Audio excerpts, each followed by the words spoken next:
Hello and welcome to Stories Mother Told. Today's story takes us all the way back to Nigeria. So sit back, relax, and enjoy. Let me take you back to Africa.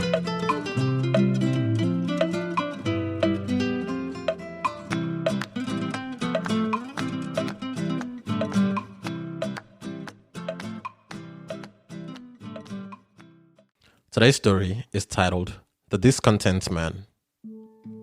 Once upon a time, there was a sculptor who used to gather rocks for his work. He had always wished to become the greatest of all.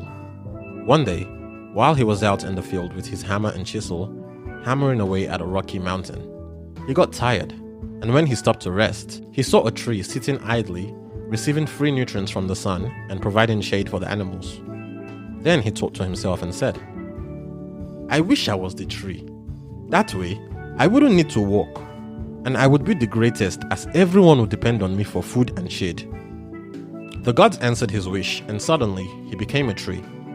He was content for a while, until the drought came. His leaves shriveled up and became dry as he waited for the rain. Then he thought to himself, "Surely the rain is the greatest for it to be able to have me at its mercy. I wish I was the clouds, so I can allow or take the drought whenever I wish." Once again, the gods heard and answered him.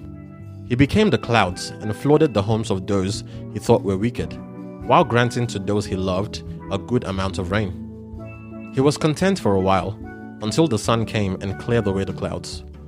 Then he thought to himself again, "Surely the sun is the greatest, to be able to clear away the clouds. I wish I was the sun." He became the sun, and was content to provide warmth to the land, and sometimes intense heat whenever he willed. Everything trembled and melted away at his intensity, except for the mountain. Then he thought to himself, "Certainly, the mountain is the greatest in existence, because it doesn't tremble before anything. I wish I was the mountain." Again, the gods answered his prayer, and he became the mountain. The storm came, floods, and even drought, but the mountain stood strong. He was content for a while, until a small man came along with his hammer and chisel and began hammering away at the mountain. The man was astonished. He sighed and said again, "For the mountain to succumb to the man, then being a man is not so bad. I wish to become a man again."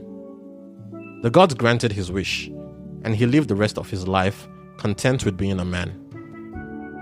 That is all for today's story, guys. Thank you so much for listening. I hope you enjoyed it. As usual, please do not forget to rate and review the podcast on iTunes and any other platforms that you do listen on, as this goes a long way to help the podcast grow. Share the podcast with a friend, share it with everyone, and subscribe so you do not miss an episode. If there are any stories you would like to listen to, send me an email on storiesmothertold@gmail.com or on Instagram at storiesmothertold. Do not forget, for all your Black history needs, check out the website tontimo.com. And if you like scary African folklore, check out African horror stories. Until next week, see ya.